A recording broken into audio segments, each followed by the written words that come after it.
Hello, everyone, and welcome to Talk Nerdy. It's Monday, July 17th, and I'm your host, Cara Santa Maria. So I've got a little bit of business here at the top of the show. I mentioned it the last couple weeks, and if you're listening to this after the actual air date, like most people do with podcasts, I apologize because this event may have already passed. But this Saturday in Los Angeles, we will be hosting a really great fundraising opportunity for SciComm Camp, which is the science communication retreat that's hosted by myself and two of my colleagues, Jason Goldman and Sarah Curtis. It's every year, kind of around October, November time in Los Angeles. But we want to be able to offer scholarships for students to be able to attend. So this weekend, Saturday, July 22nd, we're having an event at Green Bar Distillery, which is in downtown Los Angeles.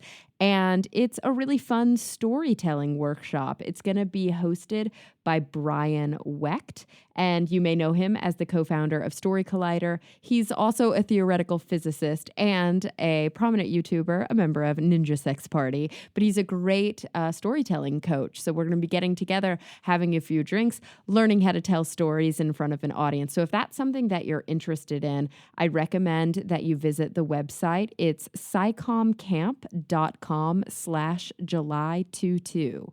July 22nd. You can buy a ticket there, which comes with the workshop, a drink ticket, and a distillery tour, and help us support the SciComm Camp Scholarship Fund. I really hope to see you guys there. All right. I also want to thank those of you who made Talk Nerdy possible this week. I say it every week because it bears repeating. It's just me here on Talk Nerdy. I do all of the booking, the editing, the production, the interviewing, and I need support from listeners like yourself. You're the reason that I'm able to keep this free for everyone to download, even those who can't support the show. So I thank this week Rob Schreck and Marcella Liddick. Also over at the Patreon portal, remember you can become a patron by visiting patreon.com/talknerdy. I want to thank Jeffrey Sewell, Brian Holden, Gabrielle Felipe Jaramillo Gonzalez, Jafe, The Honorable Husband, Stuart Ogue, Jeffrey Perez, Christian Jeffrey, Jonathan Wright, Charles Payette, Genji Keen. Genji, thank you so much. I'm so glad that you joined the party. That's so kind of you. And also Timothy Glover and Phil T-Bear, some of our largest supporters. Thank you guys so much from the bottom of my heart. If you're interested in supporting other ways, you can rate and review on iTunes, Stitcher, Google Play. You can visit the Talk Nerdy store and grab yourself a t-shirt, sticker, buttons. We've also got some hand-tooled leather goods like keychains and bookmarks and hand-thrown wood-fired mugs that are super beautiful. So yeah, a lot of ways to support the show. I thank all of you for listening each week and for, making me feel like there's a reason I do this. Yeah.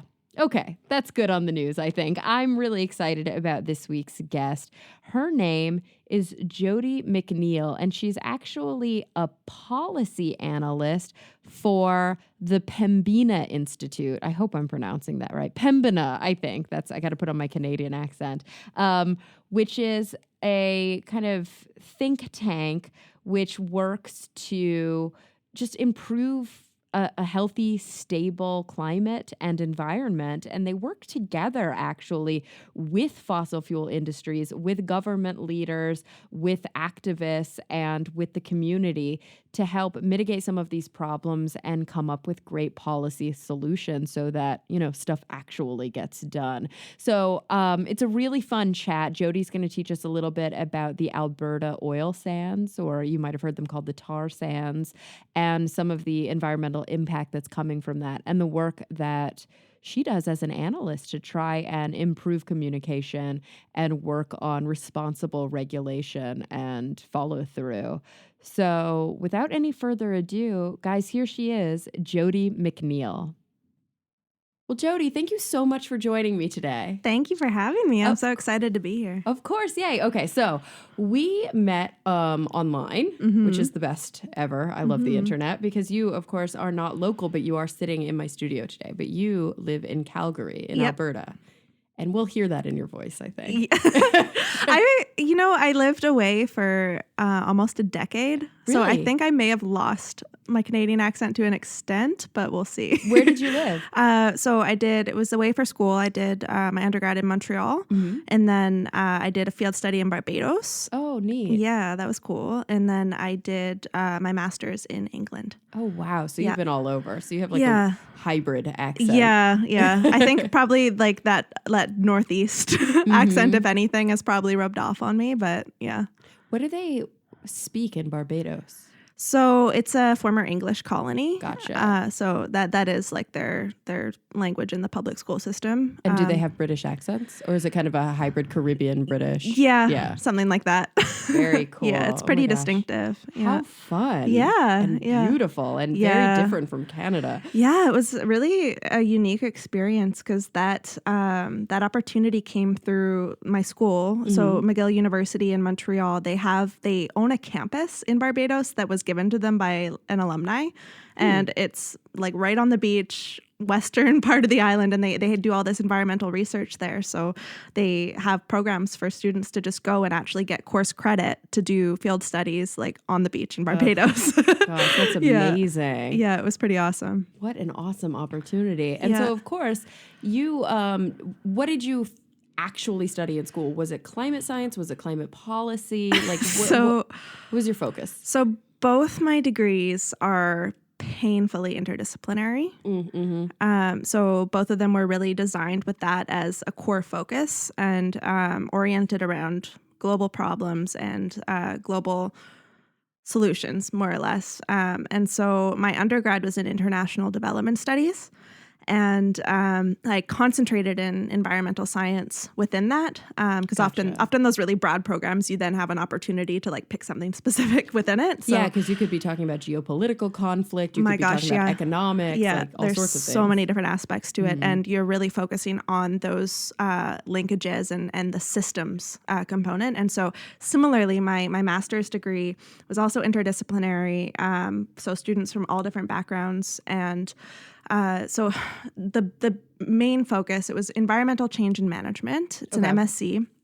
And the main focus is climate science and climate policy, just naturally when you're talking about environmental change on a global scale. Yeah. So within that, we looked at everything from, in atmospheric physics, biosphere study, geology, and then also human systems, economics, political systems. So, and again, just trying to focus on all of those interdependencies and trying to reflect the way that the real world works, where you're not in these academic silos when you're solving problems and trying to really focus on the policy implications of that and how problems can be solved by bringing all these different fields together and working together. Which is so important because we often talk about climate science and we talk about climate scientists who may or may not have any experience or understanding of how these like political absolutely things work, you know, and it's complicated. So do you consider yourself climate science? Do you consider yourself a climate scientist? Do you consider yourself a policy analyst? Are you somewhere in between? So right now, I would like my job title is a policy analyst. And I think that in terms of my areas of expertise, the policy aspect is definitely where I'm strongest just because of the nature of my background. But yeah, it depends kind of on which context and where I'm working.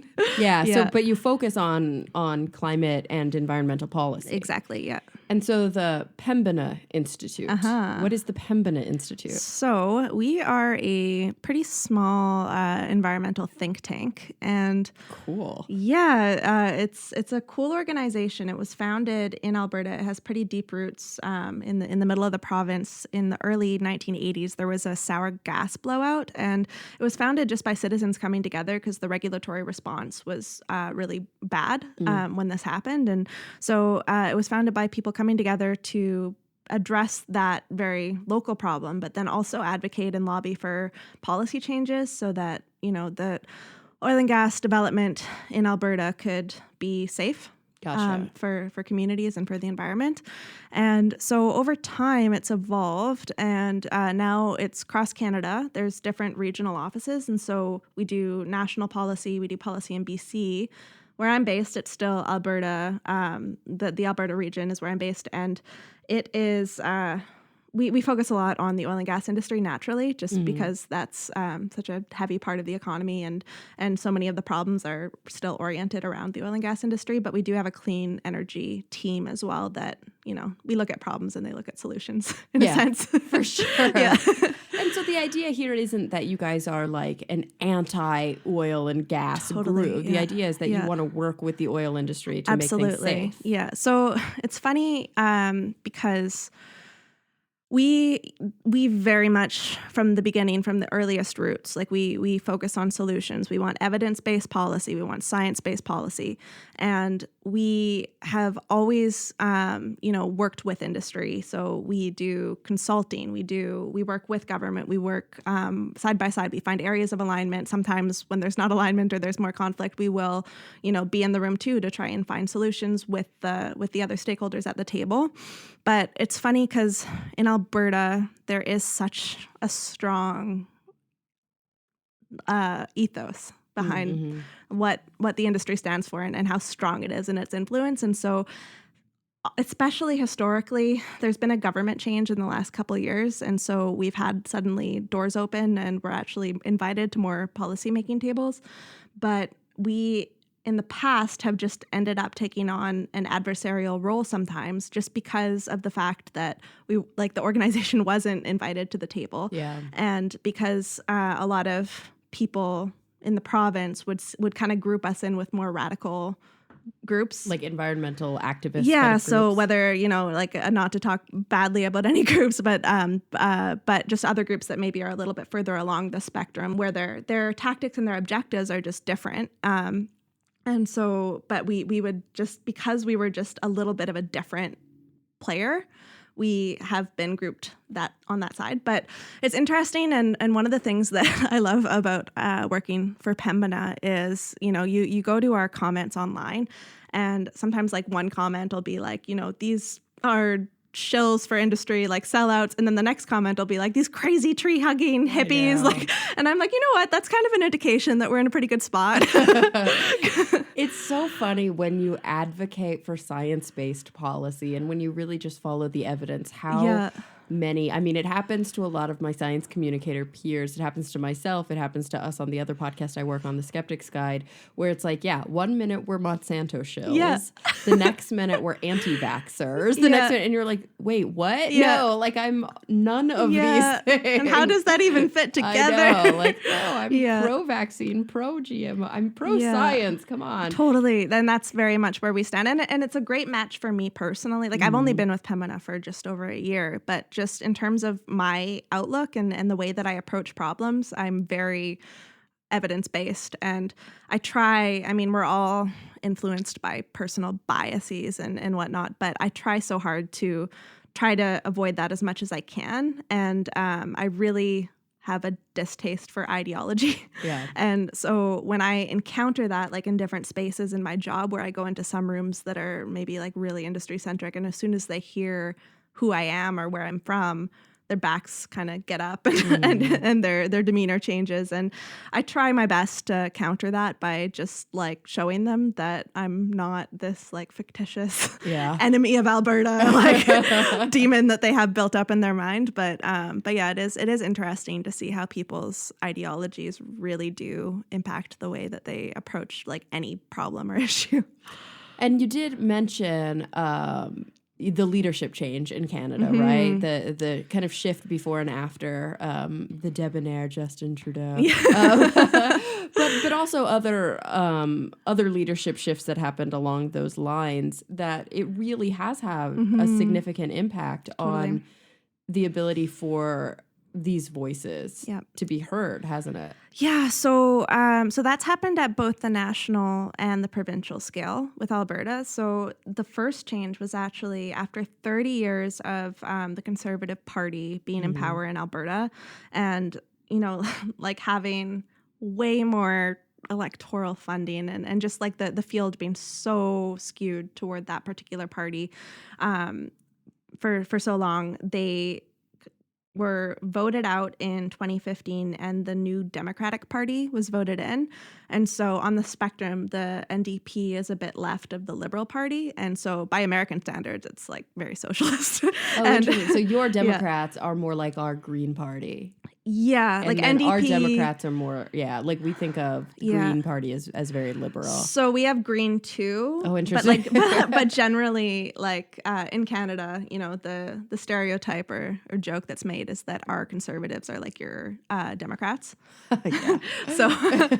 So just like keeping everything that in mind. A little to the left there. But if there's anywhere that the outlook, the ethos, the ideology is more reflective of like the Midwest America, it's like Alberta and Saskatchewan. Yeah. So, and that's probably because of that heavy, oil, natural gas industry. Absolutely. So just the way that's influenced the development trajectory in the province and the way that's influenced the culture for sure. Yeah. Yeah.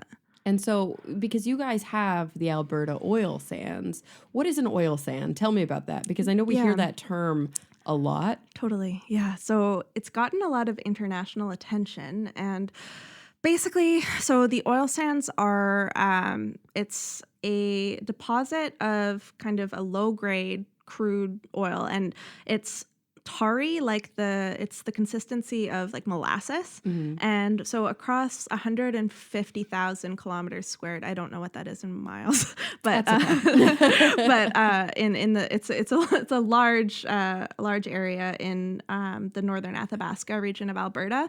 There's just these natural bituminous deposits, which is again like this molasses like low grade, highly oxidized like sulfuric oil. And so it probably smells terrible. Yeah. Like back in pre-industrial days, Native Americans or indigenous people in the Athabasca region, they would actually use it for like glue on their canoes. Yeah. So it really was like tar. Yeah, exactly. So anyway, this whole region has been developed at an industrial scale since 1967. And there's two ways that oil is pulled out of this like tar, and that's through mining or in situ approaches. So mining, pretty straightforward. You just are using massive machinery to dig up the land, and the optics of oil sands in terms of the international attention and the pictures that people have probably seen, that would be mining, because the amount of land that's disturbed and just the kind of the clear impacts that you can just see visually are pretty astounding. And so that's about 20% of the overall deposits are mineable. And then in situ is basically, so it's deeper deposits that they have to use like deeper technologies for. So the most common one has been SAGD, or steam-assisted gravity drainage, where you basically drill two horizontal pipes or two horizontal wells like down below the surface, and then you pump the top one full of steam. And then that causes the bitumen to kind of get flowable enough and melted enough to flow down into that second underneath. Gotcha. The second pipe underneath, and then they pump it back out. Okay. So it's like oil fracking. In a way, similar technological approaches, actually. Yeah. And so, like, a lot of people say, like, mining is the bad oil sands exploration, and in situ is the future. And, like, maybe there's some merit there, because I think that there is more opportunity for innovation with in situ. But that said, the amount of water it uses is enormous. The greenhouse gas emissions are more than mineable oil sands. Does it cause seismic activity the way that fracking does here? No, not that I'm familiar with, at least. That's good. But there are issues around, like, they want to, one of the new technologies that the industry is trying to promote is like using solvents, and so there's worries around like contamination and things like that. Yeah. But anyway, so what I actually work in most of the time is more on the mining side and the environmental impacts, particularly around tailings.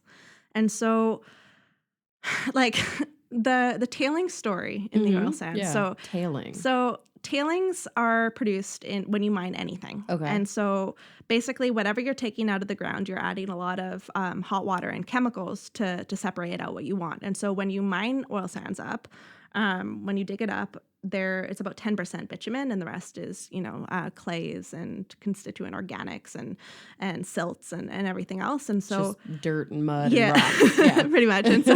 And so they have to add all of this hot water and these chemicals to separate out that bitumen.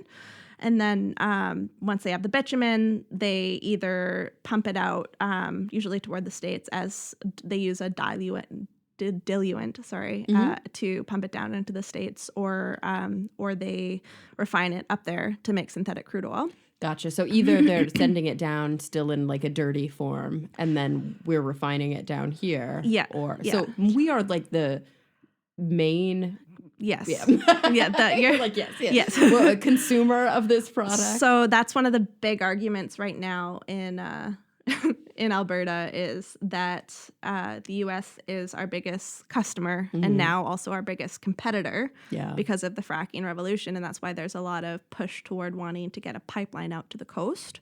And a lot of the political battle over oil sands has been fought over pipelines. Yeah. And so ultimately, there's real economic and environmental issues at play there for sure, but it's also very much a symbolic battle. Yeah. Yeah. Yeah. The Dakota Access Pipeline has been, at least maybe a little less so now, but was in the news really heavily, towards the end of last year. Yeah. And so activists have found a lot of power, and it's just been kind of strategically beneficial for them to focus on pipelines. Yeah. Because essentially it's a legal and economic vulnerable point in the supply chain. And there's also this exactly. Yeah. And there's the beyond kind of the environmental impact and what it really represents, there's also the land ownership and especially with indigenous people that I think has been an opportunity, I guess. Maybe not, that's a bad way to put it, because it is a terrible situation, taking land away from individuals who own it, but sort of an opportunity to strengthen the argument there. Totally. And actually just to use that to circle back to tailings and mining. Yeah. So basically, the Indigenous people in northern Alberta have been really negatively impacted by development in terms of health impacts on their traditional livelihoods, hunting, fishing, and just kind of how the industry up there has completely changed the landscape. And so historically, and I certainly don't want to speak about First Nations in Canada as a monolith, because there's obviously a lot of diversity within different groups and among groups, and in terms of who is supportive of different parts of industry or whatever. But that said, the impacts on air quality, water quality, these and again traditional lifestyles has been really negative, and just overall. And historically, there's been a lot of kind of disrespect for their legal rights up there, and it's something that the industry and the government is trying to reconcile more now. But a really big kind of piece that demonstrates the degree of the environmental impacts are oil sands tailings. And so again, oil sands tailings are, when you mine something, you add the water, you add the chemicals, and usually in most mining operations, they put it into ponds, and then the solids will settle down to the bottom, and then the water can then be taken back out and recycled. And then once you have solids, you can reclaim it, because basically you can bury it, right? Yeah. So anyway, basically what happened with oil sands mining is right from 1967, we have Environment Alberta reports from back in the early 1970s where they are saying, we have a problem here. That's not happening. About 30% of what is being produced and put into those tailings ponds is forming what's been called mature fine tailings, fluid fine tailings, or fluid tails. Okay. Which are, it's if you can imagine like the consistency of about like a Greek yogurt. Yeah. It's there's really small suspended solids under 44 microns, and if like it just doesn't settle, and it would take hundreds of years for that to naturally settle. And so they were recognizing that right off the get-go, and you can't reclaim, like you can't deal with waste that's not solid, basically. Yeah. Just like in any industry, you have to dry things out in order to be able to reclaim it. Yeah, otherwise it ends up in the water table. It ends up going out into the ocean. And like if you try to like terrestrially cap it, it'll just sink and turn into a swamp, right? Yeah. So anyway, so they recognized this problem really early on, and they were like, you know what? No big deal. Like we'll figure this out. Like we'll find the technology. So they just left it there. So yeah, like in a beautiful example of, you know, like modernism, you know, like it's the 1970s. Imagine where we'll be in a couple decades. Like no big deal. But we still do that now. Yeah. Yeah. So up until 2009, astoundingly, there was no regulation of this. And so these ponds just grew and grew and grew. And then they kind of started to come to the public's attention in Alberta in 2008 when there was 1,500 ducks that landed on one of the ponds because they don't freeze in the winter. Mm-hmm. So animals are actually attracted to them. And the ducks it's like one of those, you know, PSA ads of ducks covered in oil and toxic materials. I mean, the ponds have arsenic and cyanide and lead, and because those are used to get the oil out of the, and naphthenic acids, which is a category of biogenic acids that they, again, it's unique to oil sands actually, so they don't even really know how to regulate that. So all these things in addition to these little oily droplets that are in suspension. That are just sitting in these massive open tailings ponds. Yeah. And so 2009 came around, and up until then, no regulation and industry, like the only targets that companies were even like remotely beholden to was when they would do their EIAs. They would say, you know what, we have to, this is how we'll deal with our tailings. We'll try to treat this much by XYZ date. Is that an environmental impact analysis? Yeah, I'm sorry. No, that's okay. Using jargon here. No, it's good. Contextually, I think I was able to figure it out. Sorry. But yeah, in the environmental impact assessments, but those like really loose, unenforced targets that they set, they didn't even have to meet. Yeah. And so they didn't meet them. And then today there's a regulatory failure in between there where they tried to regulate it, and the companies just all together said no, like we're not going to do that. Yeah. And then the Alberta regulator has really bad track record for actually enforcing anything. So they were just like, okay, we'll scrap it. Yeah, exactly. Like we're not going to litigate over this. Yeah, and now there's a new regulatory approach. But anyway, the story today is that there's 1.2 trillion liters of fluid tailings sitting just in these ponds out in the open, releasing greenhouse gases, releasing like a lot of harmful air pollutants. And also poisoning any wildlife that's anywhere near it. And then there's also been some pretty definitive studies like from the Environment Canada showing seepage into the water table, which is affecting communities. Like cancer rates are really high in that area, and a lot of that is contentious. Like industry says like there's no seepage, and like there's no cancer rates have been proven to be causal, and all of those types of arguments. Which is like almost impossible to prove. Exactly. And if you're really interested in kind of digging deep into the math and the science of why epidemiological studies are like so difficult to prove. It's so difficult to find causal relationships. I highly recommend reading Dan Fagan's book, Tom's River, which actually won the Pulitzer for science reporting or science writing a few years ago. It's all about an industrial dye facility in New Jersey at Tom's River, Tom's River, New Jersey, which is a city, I'm assuming named after the river nearby. And decades long. It really details the activists and industry and government and, the EPA, and it was a super fun site. But, was there more brain cancer? And once you really start to calculate, it's all about probability. Yeah. And that's when things get really complicated. Especially with small sample sizes, right? Yes. Because it's like, well, what's the probability that could happen by chance? Totally. And is it happening significantly more or just a little bit more than it could have happened by chance. And it's very complicated, but it's fascinating. And so that is like a microcosm, that book, of I think some of the things that we're probably talking about that are happening at a larger scale. Right. Yeah.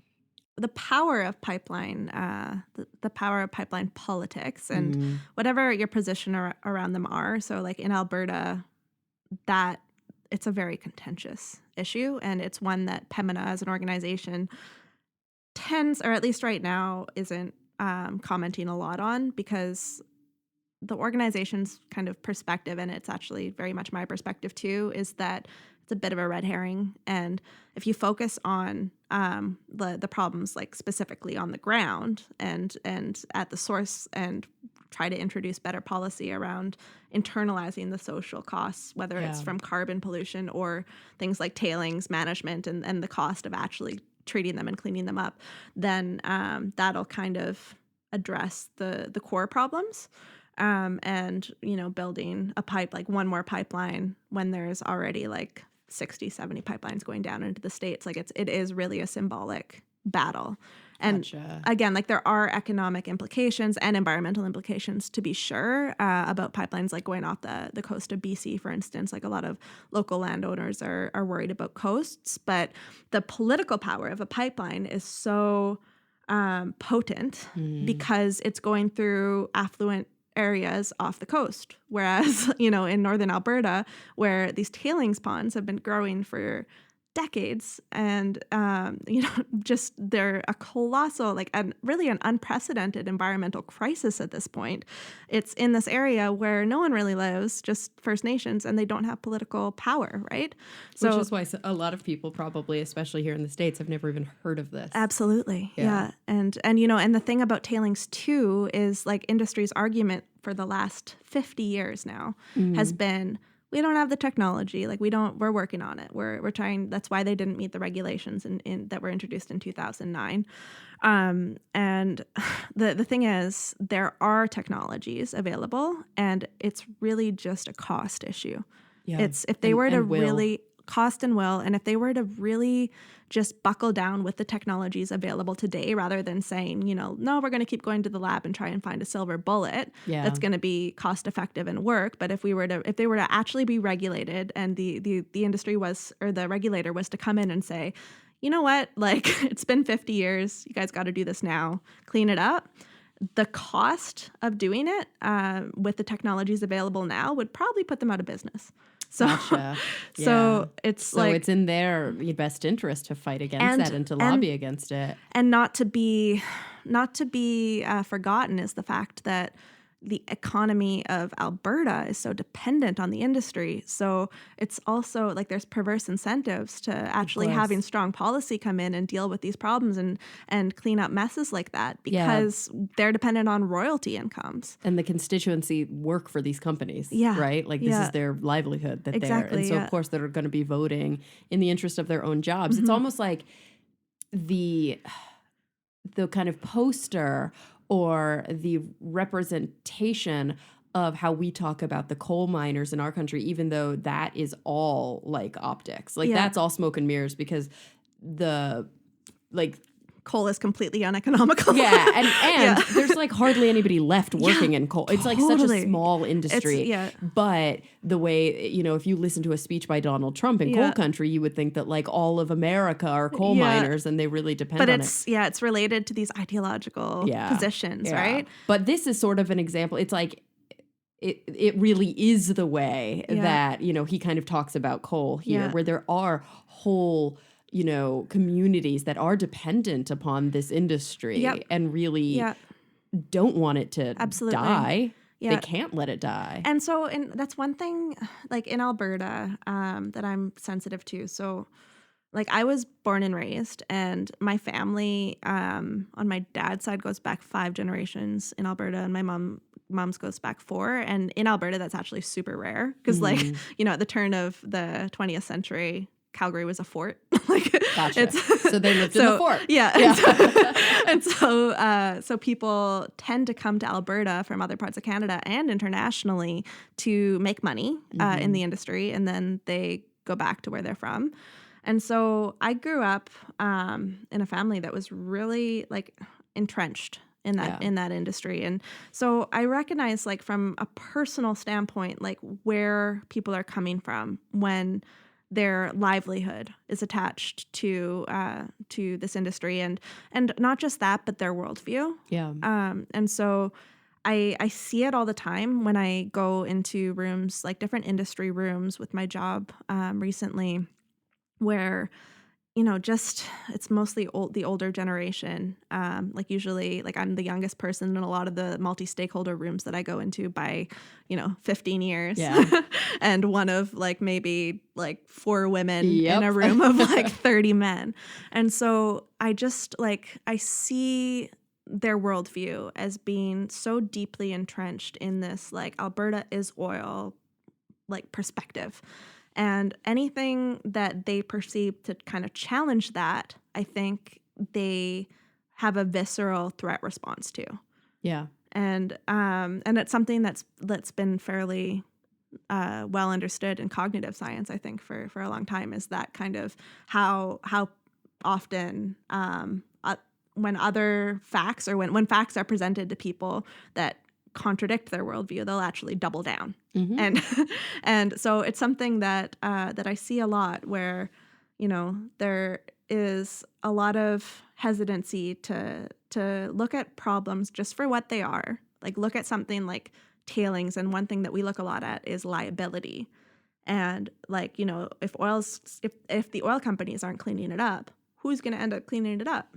It's the 21st century. Oil sands, for all of their environmental issues, are one of the most expensive sources of oil in the world. It's low quality oil. And it's a lot of work to get it. Exactly. And so when people in Iraq can just, like, stick a hole in the ground and get the good old stuff, like, like, that's what the competition is, right? And so just, like, from an economic standpoint, like, it's such a marginal source. And so, like, when you introduce these other costs, and you actually think about, like, okay, in the 21st century, what are the chances that, that likely these 100-long planned, like, the mines, their plans are for, like, some of them go till 2105. Yeah. That they've planned for, and that they're, like, actually, like, investing in terms of, like, infrastructure, right? And so we're looking at that, and we're thinking, okay, like, that seems like very not connected to reality in terms of the way that the world is going, and with energy transitions, and just the sheer economics of oil production. And so, the industry has avoided cleaning up this mess this long because it's too expensive. And if they go bankrupt, then that liability is going to end up on taxpayer shoulders. Absolutely. I mean, there's a chance it's going to anyway. Well, right? It's like fossil fuel industries in general have a track record, that's so long for that. Like, it's happening with coal right now all over the world, right? In the US. Yeah. Peabody just left behind like $1.4 billion in liability. And also when we think about, I guess when we calculate the liability, kind of the buried costs of liability across operational costs, like, at least in the US, all of our oil industry is, like, completely subsidized. Like, they pay no taxes. Yeah. So if they're not paying their corporate taxes, then we're making up for that. Yeah, you know what I mean? Like, that alone would be really helpful if the government ended up having to cover their fair share. Well, if we had at least some tax money, some funding from these people, but they, like, sometimes they're paying negative taxes. I know. Or they're, like, at, 2-3% when the average American is paying, like, upwards of 30%. Yeah. No, the amount of public funds that have been sunk into oil sands development is staggering. And then you think about them, like, you take one more step back, right? Because like, when you're in it, when you're, like, boots on the ground and you're really in it, then you're concerned about mitigating environmental disaster, and you're concerned about ensuring economic livelihood, and you're concerned about all these day-to-day frustrations. And then you take another step back, and then you start talking about things like liability and how are we going to really fix this problem. And then you take another step back and you realize, okay, like, we can't rely on oil forever. Yeah. One, we're going to run out. Like, at some point, we're going to run out. Like, that's a real thing. But beyond that, we're going to destroy our planet long before we do that. I think it's worth noting that realistically, like, peak demand is much more of a likely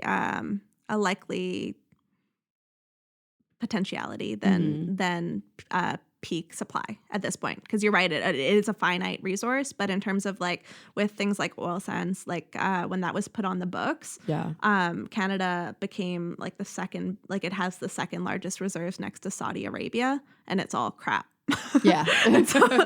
and so like there's a lot of sources of oil that just like shouldn't probably ever be produced. And like there's also, you know, there's a lot of trajectories for oil and gas products that can end up being part of a 21st century economy, like where you're talking about things like embedded carbon and especially when you're talking about a transitory phase, like for the next century or so.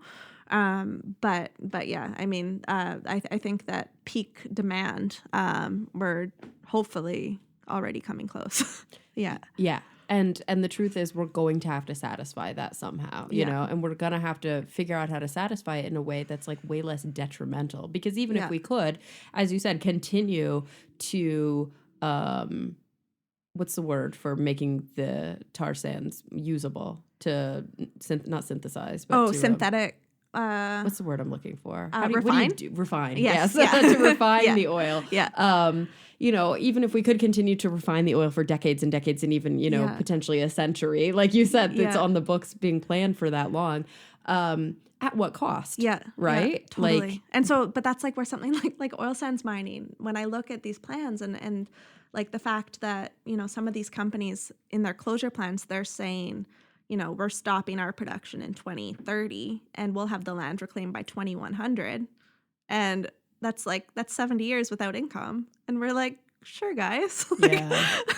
And then you have mines that go till 2100 and these massive intractable costs, these costs that are real costs. And I think that there's this like misconception that I at least experience in a lot of these rooms in Alberta, again, where people just don't want to hear these numbers because it kind of contradicts their worldview. And there's this idea that environmentalism is like this purely like altruistic and you know, a bunch of like hippies that don't understand you know, the real factors at play, and they don't really get what they're doing, and they don't have jobs, like they don't care about you know, the economics of the country. And it's like, no, like, you know, there are clear economic costs and benefits here, and they're real costs. They're just not being paid by the polluter. Exactly. Because they see those as hidden costs, right? Like it's one thing when, like even you said, when they have this this plan that's an unrealistic plan about making sure that the land is clean, you know, within a certain number of years afterward. Well, that's not the only detriment from refining oil.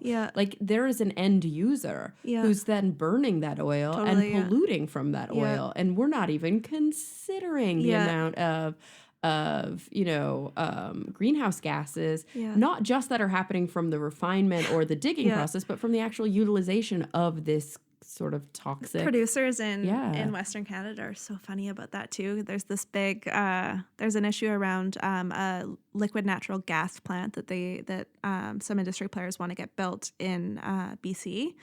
And the argument that's been used and kind of repeated by the Liberal majority government, or actually it's not a majority government anymore, but anyway, that's been repeated by the government, has been that, like this liquid natural gas, we're getting it to the coast, and that's better than coal, and so it's gonna, like in aggregate, end up reducing greenhouse gases because we'll send it to China and they'll use it instead of coal.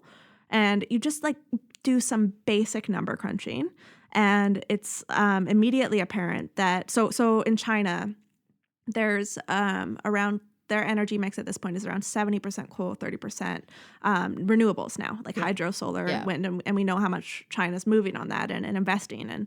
And so that, you know, the legacy coal projects, like the amount of capital that's been sunk into them at this point, like we're trying not to get more coal built, and we might have even apparently hit peak coal in China, which was unfathomable just a few years ago. So that's awesome.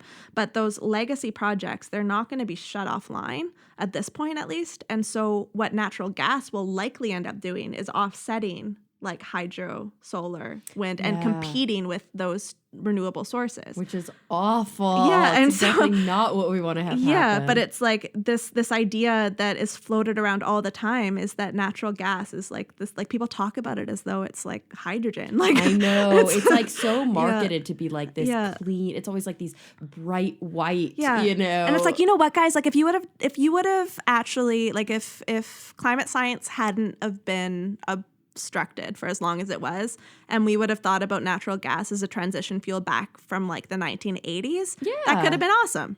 But it's too late. Like we don't have time to use natural gas as a transition fluid. Like it's just not, like at least not at a scale that big. And so to make that argument is just ridiculous. And it's such a talking point, right? Oh my gosh, it's such a talking point on the right. Well, I mean, it's the hubris of, I think the talking points on the right are still kind of like, let's protect the coal miners first and foremost. Yeah. It's like, depends where you are on the right. yeah. But let's keep doing what's dirty. Yeah. Because we're much more concerned about economics than this like made up hoax of climate change. Yeah. And then if we're not going to, you know, talk about coal, then it's natural gas is like this clean way to keep using fossil fuels. It's like, okay. It's so funny, like just the mental gymnastics involved. And it's the really cognitive dissonance. It's interesting to see lately how, so being like a full-on denier of climate change is increasingly, like you increasingly just like actually just look like an idiot, and people are recognizing and it's that. not sustainable for a lot of people. Well, like it doesn't work for their worldviews anymore. Yeah, totally. But it's interesting now to see how climate denialism is shifting and morphing into these new forms.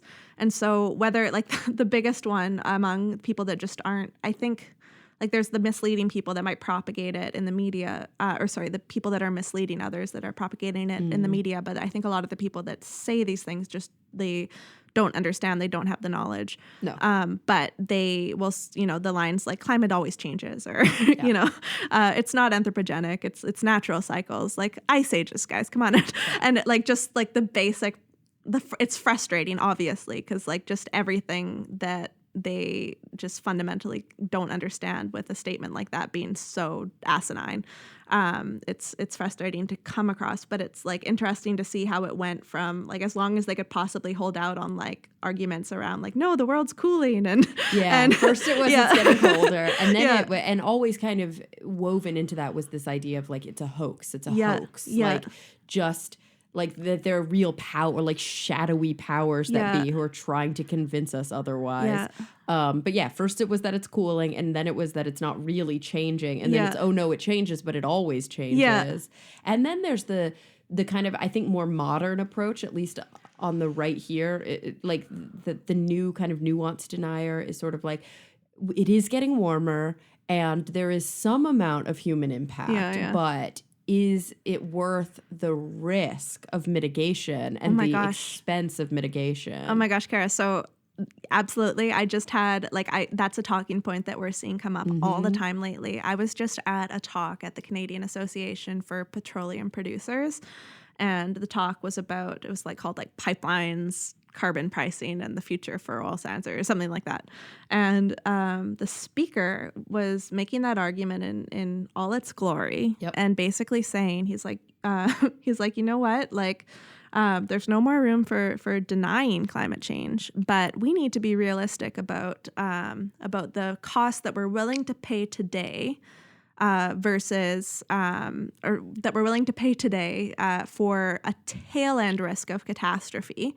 And if we just accept a 3-degree warmer world, and knowing that there's a risk of catastrophe at the tail end of that, then we'll build some dikes, and the options are adaptation rather than mitigation. So like proposing adaptation versus mitigation as a binary. Oh my gosh. And this was last week, and I was just sitting there like, and sometimes it's good for me to kind of get my hand on the pulse a bit of how discourse is still going, because I can get kind of caught in my own silo of like reasonable people.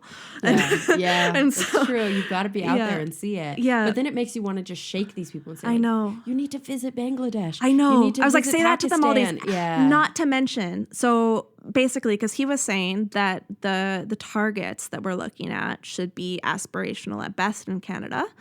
and Wow. and that, you know, it's Canada, it's much more expensive for us to meet these targets than other jurisdictions, and the only way for us to actually meet them would be draconian like regulatory actions. I mean, so I was sitting there just like I was off the clock. So normally, like, my job in a room like that would be to try to speak reality or facts or science to a room like that, and try to do it in a way that is diplomatic enough and it's going to be received to some extent. Absolutely. You got to meet them where they are. Yeah. And so that's generally my role, my role in a room like that. But this was, you know, I was there off the clock with my dad, and I was like, I had this like feeling of like, oh, here I go. Like I have to deal with this. And then I was like, you know what? I'm just not going to do this today. I was like, I just can't. But it's going to take a mental health day. And I ended up just like writing to my colleagues about it. Cause I mean, it's just like, number one, like if you even look at most of the assessments of the impact of the Paris Agreement, realistically, we're probably not going to hit 2 degrees, and we're probably going to get closer to the 3-degree mark.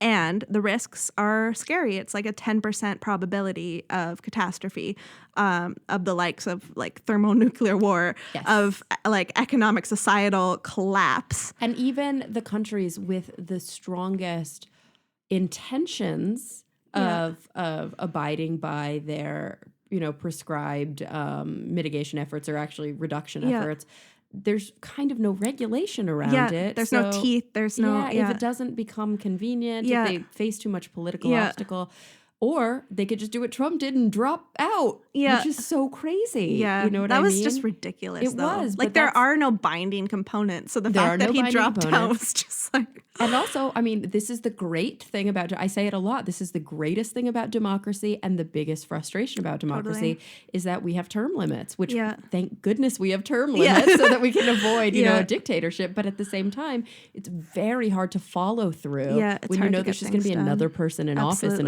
a few years. And that's something that we're dealing with in Alberta. Like, almost certainly the NDP is going to get booted out in the next election, just because people are simplistic on average, and they blame, you know, the economic downturn in Alberta on this government when it's global oil prices. But like things like the fact that we introduced a climate leadership plan that includes like carbon taxing and other just smart carbon policies and climate policies. Which are obviously going to have a really important impact in the long run, but people think very short-sightedly. Totally. So it's like, wait, this happened, and then now we're poor, and that's happening over the course of 6 months or 2 years. Like, but it's they're connected. Totally. And people don't actually look into or understand the real economic impact even today of something. Like, it's such a political talking point. So, you know, the right is really hijacking that narrative of like carbon taxes are ruining the economy right now, whereas like a TD study that was just done, like the real, so oil sands in general, again, super expensive, right? Yeah. And so in order for you to get like a 15% or higher rate of return on in situ, I think you need like $70 a barrel. And then mining, it's something, I think it's like closer to $100, $105 a barrel. Holy shit. And how much is oil worth right now? Right now it's like, market? it's been like around the 50 mark for a while. Wow, so that's like twice as much. So since like, for a while when it was the worst, because the startup costs are the most expensive. Once you're going with a mine, it's less than that. But even then, you have to amortize that. They've been producing at a loss, and like it's such a marginal source, right? Yeah. And this TD study actually looked at the carbon price in Alberta and it was like, okay, well, how much is it actually impacting? And like TD is a bank in Canada, so extremely. Yeah, here too, I think. Okay, TD Ameritrade is our version of it. Yeah, but extremely impartial. And just like clear analysis economically. And so it showed that the average cost to a given project is negative 50 cents to, I think, 70 cents. Okay. And so first of all, if you're a producer that is like lower carbon emissions, then you actually will save money, which is what it's like intending to do. Like just through it's like it has like different components in terms of like reinvestment and stuff that permit that. But when people say, you know, the carbon price is the reason that we have a downturn, it's like, that's not the make or break point. Like, you're already, like, if you're already at, you know, $55 a barrel, another 50 cents isn't going to make a difference. No, I mean, but they're obviously hemorrhaging money. How are they alive still? They were producing at a loss for a while and being supported by the government. Gotcha. But it They're depends. subsidized. Yeah, it depends on the project, though. I see. Like, Yeah. some of them managed to scrape by, and the worst of it, just like not making profit, basically. Yeah. But wow. and again, like, that's not accounting for true costs. Yeah. That's not accounting for things like tailings, like anything down the line of what's happening any of, right like, when they sell the barrel. There's so many externalities. And here's the thing. Here's the funny and ironic and bitter truth. The climate analysis of these huge companies, these oil manufacturers, these coal, production companies, these multinational corporations, their climate analysis, they know better than anyone They've known the since, cost like, of climate change. Yeah, totally. These people aren't the people trying to pretend this isn't real. These Yeah. people are making huge projections based on really, really sophisticated climate analysis. Absolutely. So there's this weird disconnect, I think, in the public's mind that, like, we lump in the oil companies with the climate deniers, but they're totally different. Like, the oil companies totally understand what's happening to the environment. Yeah. They just know that they're going to make a profit on it as long as the denialists in government who based on speculation. Exactly. Right? It's a matter of, like, how long can we keep our investment in these different places. So one thing that we've seen recently is a lot of foreign investors leave the oil sands. So Shell just left. We lost ExxonMobil and ConocoPhillips. So just, like, kind of this exodus and divestment of these international players. And again, like, the right will spin that as, like, this is what the policy of the NDP is doing. And it's like, no, this is the reality. This is what basic, like, when I've been in some rooms, they're like, it's a boom and bust economy. We've been through bust before. This is my third bust cycle in my career. And I'm like, guys, like, that's not a good track record. That's not what's happening. Yeah. Like, this isn't just another boom and bust in another, like, century, like the 20th century. Like, times are changing. Yep. Get with it. And the truth is, like, these big multinational companies, in lots of respects, are sort of impervious to regulation and are impervious to the law, like, at a certain level. Like, totally. they have the best lawyers, they have the best lobbyists, they are writing legislation, and they're physically writing legislation and handing it over to these congressmen and women, and they're just signing it for them. So they have a lot more power than we think. They're not going to stick around, or they're not going to leave because of regulatory pressure. Yeah. They're going to leave because it's not in their best interest financially to stay. And they do those calculations. Like, I think the Shell calculation was based on the fact that, so another interesting thing about, like, multinational corporations is, like, the decisions that are actually made at the highest level are based on the, like, those individuals in those positions and, like, the personal financial gains that can often be made. That's true. And so that decision, like, Shell had a budget placed on them by shareholders for carbon. And so they get, like, investors, or sorry, the people up at the top of the corporation got bonuses if they meet these targets. Yep. And they realized that they could get a bunch of bonuses by pulling out of this, like, super carbon heavy source of the oil sands. And, like, and in the grand scheme of things, it's better for all of us, Yeah, right? yeah. It really is better when the economy is aligned with these actual risks, right? These, like, existential risks that are happening. Yeah. The problem is, a lot of times the economy lags the exit. I think they sort of sync up eventually, but they typically lag the existential risks. And so it's good in a way that this happened. Yeah. It's good that we're seeing an incentive shift, that these the divestment thing, the divestment trajectory, I think, was a hugely positive development. I mean, I still wonder how nefarious these, like, these basic driving forces are, right? Like at Yeah. this C-level executive says like, oh, my bonus is gonna, triple. But I'm much more interested in seeing their bonuses triple because they've reduced their carbon footprint. Absolutely. Than because But it's funny like what the actual drivers are and how people in the province are like, it's because of Premier Notley and her carbon tax that Shell left. And it's like, guys. No, it's because that schmo wanted to make $200 million this year. Exactly. And so, the way things really work, versus people's perceptions. Obviously. Yeah. And it would be the same for the individials who are assessing that as well. Like the regular old taxpayer, if they had the opportunity. Yeah, of in course. a heartbeat, they would change their ideology. Well, that's why, so at Pembina, we, especially with the files that I work on, like the tailings file and whatnot, our issue is not with the companies. It's with the regulator. It's with companies are beholden to shareholders and their job is to make money. Exactly. We know this. If they're not given clear rules and there's not teeth to regulations and they're allowed as much space that you give them, they're gonna take a mile when you give them an inch, right? Yeah. And so what we've seen with Alberta is just this horrible track record of bad regulation, either no rules or not enforced rules. Yeah, that's almost worse. No rules can be mitigated, that can be fixed, but when there are rules and they're just not enforced. Yeah, but they've never been enforced. It's really hard to change. And that's with tailings, when those regulations were finally introduced in 2009, there's all these wild promises from the premier at the time about tailings,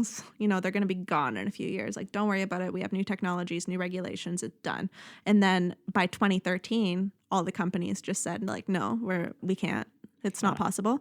And that same regulation was just quietly scrapped. And that's the time when you have to levy the fees. Exactly. And people should go and to they jail. they have to be strong enough. Yeah. Because ultimately, the costs that you're incurring on a society are huge. And in an economy, or I should say a company or an industry that's already so crippled, they can't afford regulatory fees. And they're simultaneously applying for project expansions in a lot of cases. And who the hell is approving this stuff? Same regulator. Yeah, that's so crazy. And that's this history of a government that's been very much deeply entrenched with the industry in terms of what the actual incentives are. And again, just the outlook of most people when I talk about these issues, and I'm just talking about liability for future generations, for me, for my kids, when I'm in a room of older people, and how not receptive they are just to that piece of information. Yeah. I was in this one, I was recently part of a multi-stakeholder panel for talking about how to diversify the oil and gas sector. So the Department of Energy in Alberta held this committee, and it was a room full of 30 industry, mostly older men. Mm-hmm. And then there was me. And then there was one First Nations representative, which is just kind of prototypical of how industry has historically approached both environmental and Indigenous issues as kind of these add-on thoughts. Yeah, and let's have a token person. Exactly. Kind of come in. And so I was in this room, and so I knew very much the organizers of that committee sought to have us there because they wanted that perspective.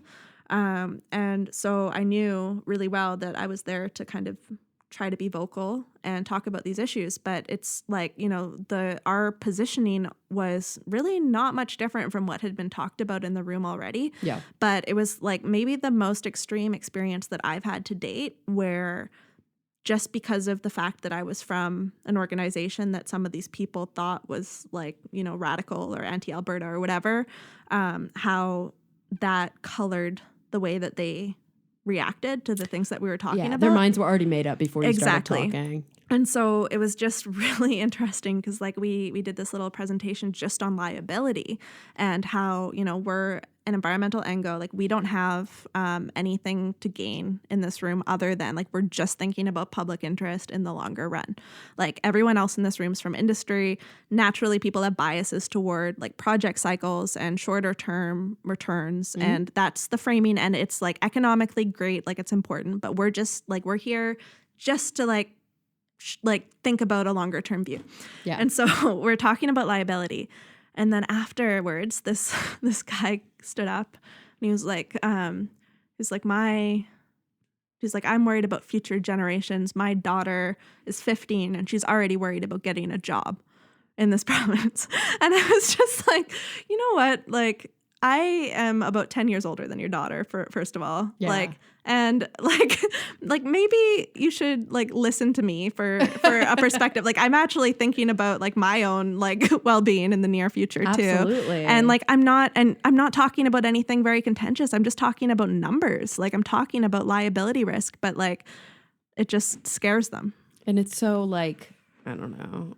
It's like, oh, she's worried about a job. It's like, yeah, and her daughter's going to be worried about brain cancer. Yeah, right? Like, these are like legitimate concerns. And worried about like breathing the air outside. And just like the geopolitical impacts of climate change. Yeah. Because there's this sense in Canada, like it's this, you know, the real tragedy of climate change is those that are polluting the most stand to risk the least and maybe benefit the most from climate change, right? America. And but Canada too. That's true, like we, actually. in terms of like arable land and like the risk to Canada, like generally, like that said, there's huge economic risks. Like there's been studies on like costs of disasters and health costs and flooding and everything else. But that's everywhere. Exactly. Yeah. But like overall, like it's like the risks posed are the least. Mm-hmm. But what people don't understand when they think that way is like, no, like we live in a very globalized world. We're seeing that already. If you want to see more political instability, more terrorism, more disease, more pandemics, like more chaos that's going to impact the next generations, like climate change is your number one route to reaching that kind of outcome, right? And we silo everything, right? Yeah. Like climate change we see as this like, when I say we, I mean my terrible government. I don't mean me personally, as this sort of separate, siloed, like maybe it's environmental, maybe it's science, but it's in this kind of weird, like NASA-esque bucket. Yeah. Yet we're going to put half of our annual budget into the military when climate change is absolutely a national security issue. Yeah. But we put a strong line in the sand between 100%. Just the way people think about things. And that's why, like, for me, and I feel like other people that might identify as like an environmentalist. I don't love isms and ists in general, but because you're not a bunny hugger. Yeah. But you are. That's what we call them, bunny huggers. But some people, like there's this sense that, you know, like these people just care about ducks and not people. Exactly. And like who cares about ducks in a tailings pond and those types of perspectives. But for me personally, like I'm a pragmatist to the last breath.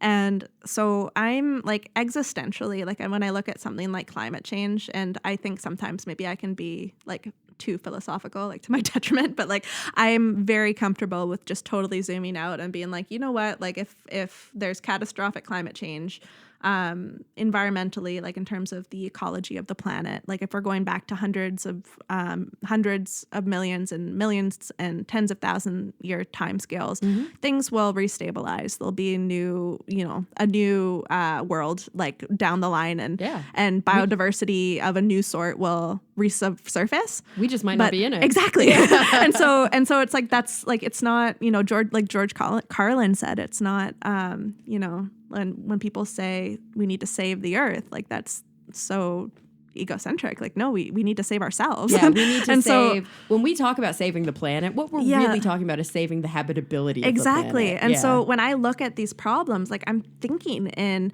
economic terms, I'm thinking in like the value of, you know, ecosystem valuation. And I like the perspective. I know it's kind of controversial in environmental circles, but I like the perspective of like the Costanza 1999 or whatever it was article of actually trying to place monetary value on ecosystem services. Mm-hmm. And so that article showed like, you know, some $300 trillion worth of just like the basic ecosystem services in direct use that we rely on in terms of like, you know, plants and clean water and clean air and all of these different kind of basic things that we just take for granted. Yeah, and that's biodiversity that we aren't even fully aware of. Yeah, but is so necessary and for that can't be recreated, right? No, and so like and we've already lost so much of it. Oh my gosh, yeah. And so these really complex systems that we're just disrupting and just doing basic cost benefit analysis of what is the cost today of like, you know, taking a hit and recalibrating and, you know, in a place even like Alberta, you know, being kind of smart about accepting certain price tags on things like a carbon tax or whatever it is to kind of change the investment pattern and work towards a future that makes more sense in the longer run, and just kind of accepting, okay, like I'll pay this like XYZ amount today versus something that's astronomically higher in the near future. Yeah, like it's like, gosh, an ounce of prevention is Yeah. worth a pound of cure. Like Yeah. we know this adage, like Yeah. we know it in every aspect of our lives.